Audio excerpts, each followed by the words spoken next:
मैं बार बार कहता हूं, एक पत्रकार ने हमको पूछा कि क्या होगा गुजरात के चुनाव में। हमने कहा कि गुजरात के चुनाव में सिर्फ दो चीज हो सकता है। गुजरात के चुनाव में तीसरा कुछ नहीं होगा।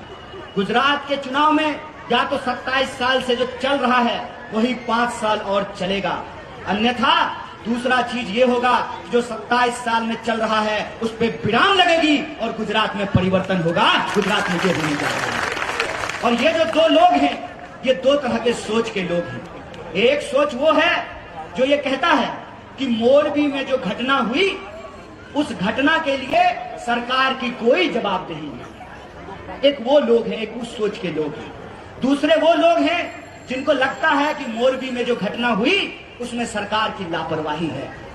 और ये जो सरकार की कोई जवाबदेही और सरकार की लापरवाही मानने वाले जो दो सोच हैं उनको फैसला लेने की जरूरत है। और आप जानते हैं जो हर हाल में सरकार की कोई जवाबदेही नहीं मानते हैं वो लोग इकट्ठा हैं और एकजुट हैं। चाहे कुछ हो जाए वो जानबूझ करके सोने का नाटक कर रहे हैं, इसीलिए आप उनको जगा नहीं सकते हैं। लेकिन जिनको लगता है कि सरकार की लापरवाही है और सरकार की लापरवाही का ही नतीजा है कि चौकीदार को जेल में डाल दिया है और चोर को भगा दिया है, उसका नतीजा यह हुआ कि बीजेपी और कांग्रेस का वोट लगभग बराबर था, सीट लगभग बराबर था। नतीजा क्या हुआ? मोटा भाई सूटकेस लेके पहुंच गया। और छत्तीसगढ़ में भाजपा और कांग्रेस के जीत में एक बड़ा अंतर था। नतीजा क्या हुआ? मोटा भाई का सूटकेस वहां पे कुछ नहीं कर पाया। ये बात मैं आपको क्यों कह रहा हूं? अगर आप परिवर्तन चाहते हैं तब तो आपके पास भारतीय राष्ट्रीय कांग्रेस का विकल्प है। अगर जो 27 साल से गुजरात में चल रहा है उससे आप खुश हैं तब तो कोई बात ही नहीं है। इस बार तब आप गुजरात की सरकार नहीं चुनेंगे, तब आप इंटरनेशनल प्राइम मिनिस्टर का चुनाव करने जा रहे हैं, क्योंकि चीफ मिनिस्टर कौन होगा ये आपको भी नहीं पता है। गुजरात का चीफ मिनिस्टर कौन होगा ये कोई नहीं जानता है। हो सकता है मोटा भाई अपने बेटा को ही चीफ मिनिस्टर बना दे, कौन जानता है। अगर आपको अपने मुद्दों पे बात करनी है, अगर आपको अपने लिए विकल्प चुनना है तो वो विकल्प का नाम भारतीय राष्ट्रीय कांग्रेस है। और आप बताइए इसकी क्या जरूरत है? इसकी जरूरत इसलिए पड़ रही है कि उनको मालूम है कि उन्होंने कोई काम नहीं किया है। वो क्या कर रहे हैं ना, एक तरफ टीवी से माहौल बना रहे हैं, दूसरी तरफ प्रचार करके माहौल बना रहे हैं। तो प्रचार का एक गणित आप समझ लीजिए, बार बार टीवी में जो आपको चीज दिखाई जाती है जरूरी नहीं है कि वो सही होता है। बार बार हर गाने के बाद, हर न्यूज के बाद, हर फिल्म चलता है तो हर ब्रेक में आपको ये दिखाया जाता है कि फेयर एंड लवली लगाने से मुंह गोरा होता है। अम्मा किसी का गोरा हुआ है? लेकिन खरीद रहे हैं ना अपने पैसा से, अब भोरे सांझ लगा भी रहे हैं फिर भी गोरा नहीं होता। तो एक तरफ आपको टीवी पे दिखाया जाएगा कि भाजपा की सरकार बन गई, दूसरी तरफ जब आप पेट्रोल खरीदने के लिए जाइएगा तो वहां पर थैंक यू का एक पोस्टर लगा रहेगा, प्रधानमंत्री जी का हंसता हुआ नूरानी चेहरा। आह क्या नूर टपका है। मतलब आप इसको समझिए कि अंग्रेजों से लड़ने के लिए महात्मा गांधी इसी गुजरात के थे, वो कस्तूरबा को साथ लेकर के चल रहे थे। इनको देश बदलने के लिए बेन को छोड़ देना नहीं। क्या संयोग है भाई, मेरा नाम कन्हैया है और उनका नाम यशोदा है। कहते हैं ना इतिहास में कुछ संयोग बहुत मजेदार होता है। उनका हंसता हुआ नूरानी चेहरा आप देखेंगे तो उस पर लिखा रहेगा थैंक यू मोदी जी, आपने हमको फ्री वैक्सीन दिया है। कैसे दिया है? आप कह रहे हैं कि पेट्रोल और डीजल आपको इसलिए महंगा दे रहे हैं ताकि आपको वैक्सीन दे सके। तो जब हम ही से पैसा लेकर के हम ही को आप फ्री कैसे दे रहे हैं? और ये बताने के लिए आप 18 करोड़ रुपया खर्च भी कर रहे हैं थैंक यू कहने के लिए। अरे थैंक यू कहने के लिए 18 करोड़ खर्च करने का क्या जरूरत है?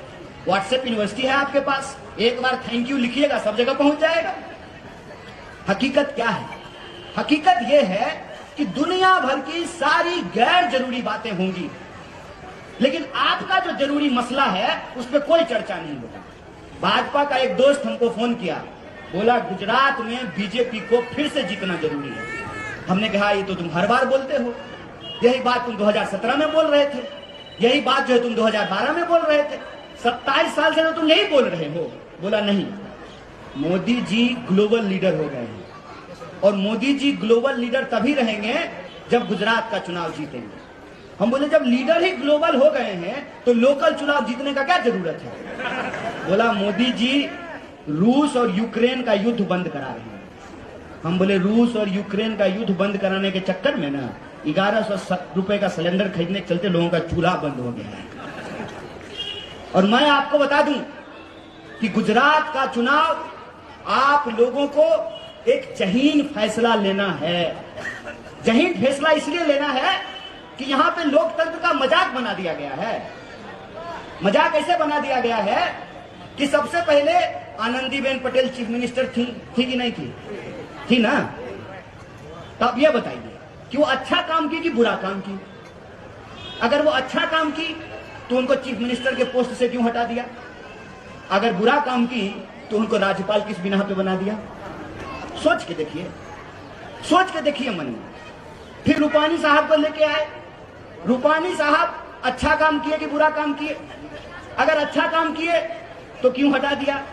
अगर बुरा काम किए तो सिर्फ एमएलए का टिकट क्यों काटा, भाजपा से क्यों नहीं निकाल दिया।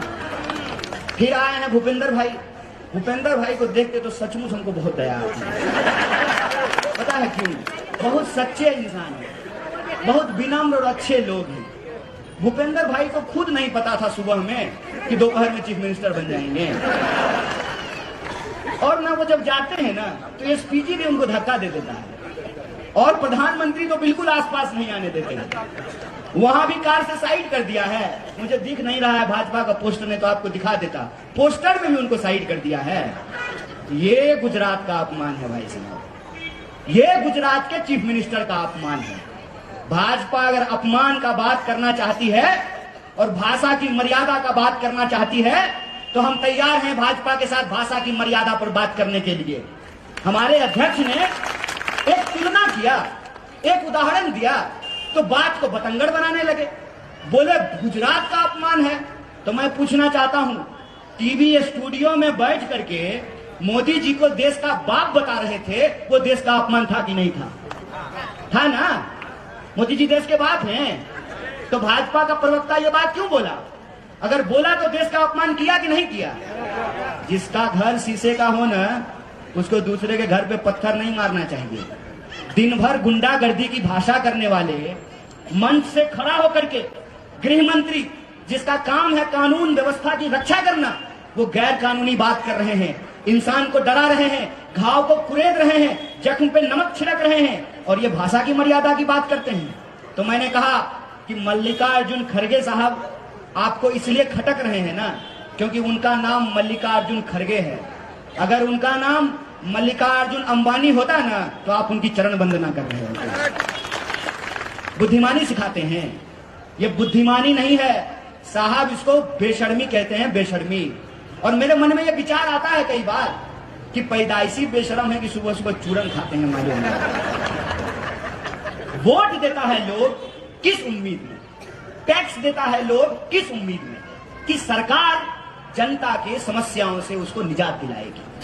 रोजी का सवाल, रोजगार का सवाल, किसानी का सवाल, मजदूरों का सवाल, महिला सुरक्षा का सवाल, बिजली का सवाल, पानी का सवाल, इन मसलों को हल करेगी। संविधान ने जो हमको बराबरी का अधिकार दिया, उस बराबरी के अधिकार का ही नतीजा है साहब कि ये जो कुर्सी लगा के बैठे हैं ना महानुभाव साहब, इनका भी वोट एक है और नीचे में जो आप लोग दरी बिछा करके बैठे हैं आपका भी वोट एक है। ये डॉक्टर बाबा साहब भीमराव अंबेडकर के संविधान की ताकत है कि हेलीकॉप्टर पर उड़ने वाला का भी वोट एक है और पैदल चलने वाला का भी वोट एक है। अंबानी साहब का भी वोट एक है और उनके घर में सफाई का काम करने वाले स्वीपर का वोट भी एक है। अगर ये बराबरी का अधिकार नहीं होता ना तो सरकार आपको 5 साल में नजर नहीं आता। ये बराबरी का अधिकार ही हमको ये ताकत देता है कि हम 5 साल में सरकार को उसके काम के आधार पर चुन सकें, उसको जिता सकें, उसको हरा सकें। मैं देख रहा हूं कि जो लोग एक बार गद्दी पर बैठ गए हैं वो लोकतंत्र को अपना बपौती समझने लगे हैं।